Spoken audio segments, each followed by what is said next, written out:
Note कर लें जी।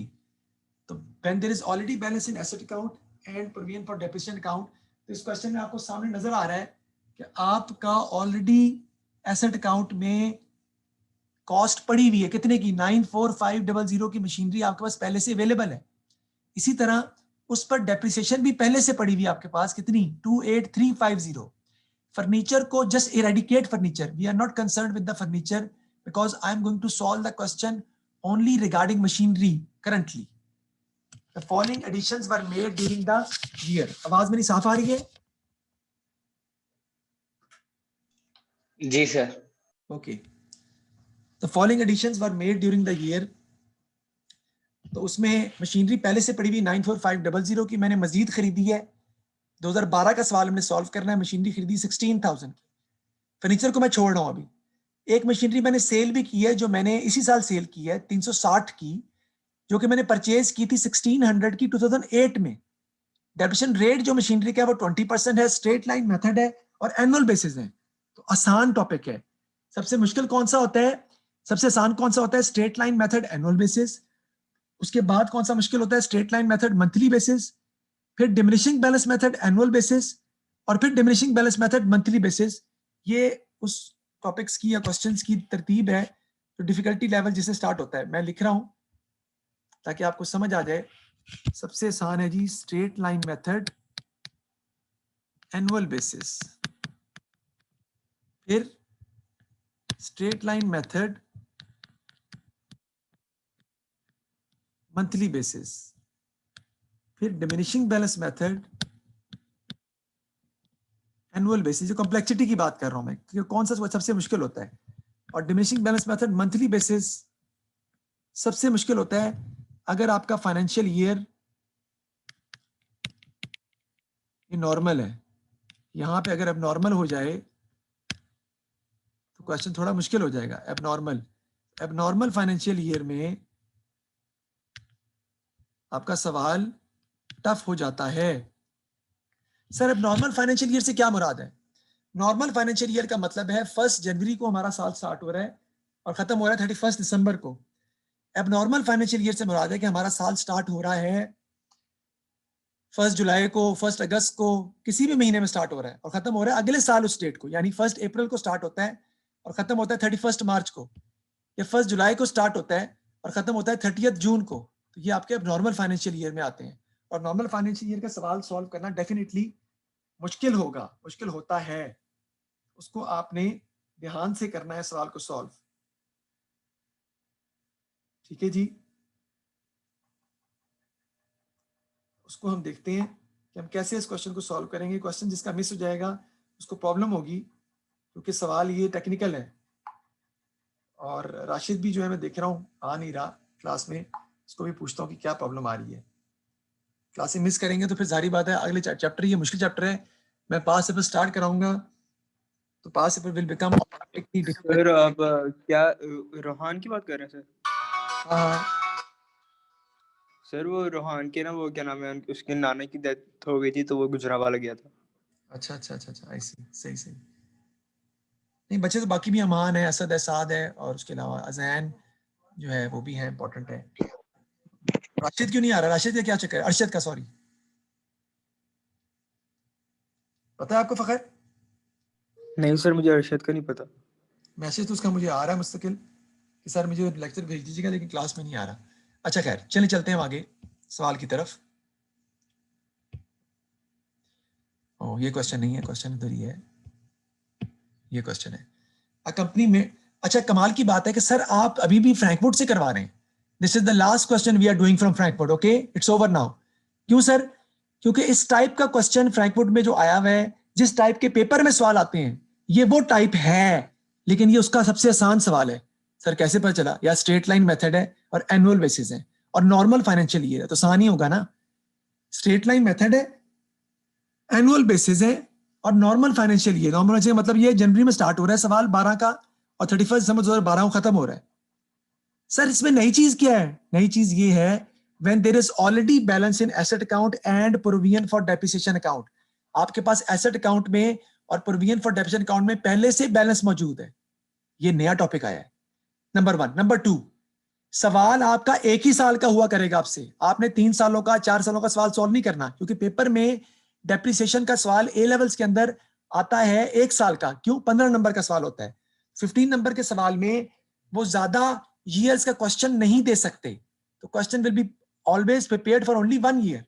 Sir आपको कैसे पता चला? स्ट्रेट लाइन मेथड है, लास्ट लाइन पढ़िएगा, calculated on the asset in existence at the end of each financial year. जो एसेट आपके पास साल के एंड में पड़ा हुआ है उस पर डेप्रिसिएशन लेंगे, जो एसेट साल के एंड पे आपके पास नहीं है उस पर डेप्रिसिएशन नहीं लेंगे, irrespective of the date of purchase. जब मर्जी खरीदा हो। तो इसको जरा लिख लें, मैं लिखवा रहा हूं,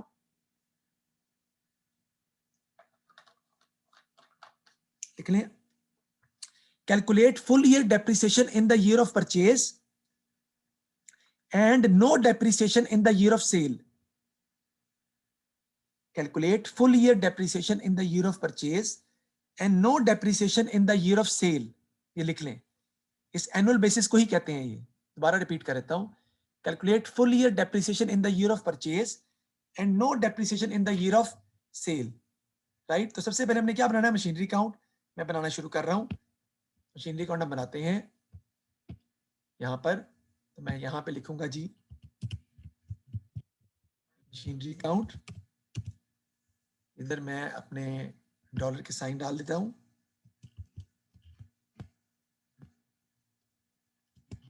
इधर भी आपका आ जाएगा डॉलर का साइन। मशीनरी हम सवाल किस साल का सॉल्व कर रहे हैं? एक ही साल का सवाल सॉल्व कर रहे हैं, 2012 का। That's it. We are not solving the question for 2012, 13, 14, no, only for 1 year. But the real thing is this, that there is already balance in asset account beforehand. पहले से ही पड़ा हुआ है बैलेंस ब्रॉट डाउन आपके पास। Asset का brought down balance पहले से पड़ा हुआ है। कितनी कॉस्ट का देखते हैं? 94500 का, 94500। ये क्वेश्चन आपके ग्रुप से ही मैंने निकाला है, क्वेश्चन ग्रुप में भेजा हुआ था, उसी ग्रुप से ही मैंने निकाला है 27.5। ठीक है, don't think that I am going to solve some question which is not with you, which is not already with you. It is already with you, the question is with you. Machinery brought down आ गया। अब machinery हमने इस साल खरीदी नहीं, कितने की? 16,000 की ये खरीदी। The following additions were made. 16,000 की मशीनरी मैंने और परचेज की है। एंट्री होगी मशीनरी डेबिट, बैंक क्रेडिट, तो बैंक के नाम से आ जाएगा कितना? 16,000। एक बड़ा अच्छा सवाल बिलाल आपका, सर डेट नहीं दी हुई कि मशीनरी कब खरीदी है। इस सवाल में डेट की जरूरत ही नहीं है। क्यों सर? क्योंकि जिस साल आप एसेट खरीदेंगे उस साल उस पर पूरे साल की डेप्रिसिएशन कैलकुलेट करेंगे, एंड जिस साल आप एसेट बेचेंगे उस साल उस एसेट पर डेप्रिसिएशन कैलकुलेट नहीं करेंगे। तो we don't need to write the dates, dates have become irrelevant in this question. तो इससे क्वेश्चन आपका और आसान हो गया है, क्योंकि एनुअल बेसिस है ना, तो डेट्स लिखने की जरूरत ही नहीं है। राइट साइड पे आपका आ जाएगा जो एसेट आपने सेल की है, किस नाम से? डिस्पोजल के नाम से। क्यों? क्योंकि जो एसेट आप बेचते हैं उसकी कॉस्ट को आप एसेट अकाउंट से निकाल देते हैं। कितने का? 1600 का। बाकी आपका आ जाएगा कैरी डाउन। सर ये 1600 समझ नहीं आया, ये लें। मशीनरी आपने परचेज की है 16,000 की, नीचे कह रहा है a machine bought in 2008 for 1600। इसका मतलब है जो मशीनरी आपने बेची है उसकी कॉस्ट कितनी है? 1600। तो asset account is debited with the cost of the asset purchased and it is credited with the cost of the asset sold. जो एसेट बेचा उसकी कॉस्ट से ही क्रेडिट करेंगे आप। तो 1600 से एसेट क्रेडिट हो जाएगा। इसकी एंट्री पास कर लें साइड पे कहीं पे, machinery disposal account to machinery account. जो पहली एंट्री हम पास करते हैं डिस्पोजल की, एंट्री पास कर लें, machinery disposal account to machinery account. Amount होगी 1600 क्योंकि डिस्पोजल अकाउंट आपने एसेट क्रेडिट कर दिया डिस्पोजल के नाम से, मशीनरी डिस्पोजल अकाउंट क्रेडिट हो जाएगा और डिस्पोजल अकाउंट जो है वो आपका डेबिट हो जाएगा। तो एंट्री पास कर दें इसकी, मशीनरी डिस्पोजल अकाउंट डेबिट और machinery account credit. Okay, machinery disposal account debit, machinery account credit. Amount कितनी आ जाएगी? 1600। एंट्री आप पास कर लें। डिस्पोजल की एंट्री है अलग से किसी और पेज पे, ताकि आपको याद रहे डिस्पोजल की एंट्रीज हम क्या पास कर रहे हैं। तो डिस्पोजल की एंट्रीज बेसिकली आपके क्वेश्चन की रिक्वायरमेंट नहीं है। You are suppose to prepare the asset account and depreciation account, that's it. और बैलेंस शीट में जो एंट्री करनी है वो शो करने होगा उसने। लेकिन डिस्पोजल की एंट्रीज आपको आनी चाहिए, क्योंकि उसके डिस्पोजल की एंट्रीज के थ्रू ही डिस्पोजल अकाउंट हमारा बनता है। वापस चलते हैं हम। अब मैंने अकाउंट को क्या करना है? टोटल करना है। टोटल कर दूंगा मैं। टोटल कितना आता है Bilal? 94500 plus 16,000। What is the amount I will get?